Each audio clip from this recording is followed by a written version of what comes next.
और इससे बहुत खूबसूरत ड्राइंग बनाएंगे और अब एक को दूसरे के ऊपर रखेंगे और अब इसके अंदर सुराख करेंगे। वाह, ये वाकई बहुत मजेदार होने वाला है।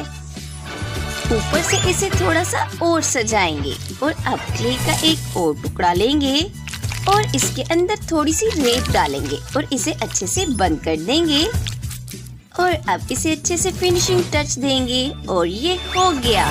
चलो अब इन दोनों को एक साथ मिलाते हैं। ये बहुत दिलचस्प काम है, देखो इस तरह से। और अब एक पेपर की लेंगे और इसे खोल देंगे और इसे अच्छे से इसके अंदर लगाएंगे और अब इसके ऊपर रिबन चिपकाएंगे। जरा इसे देखो, ये कितना खूबसूरत लग रहा है।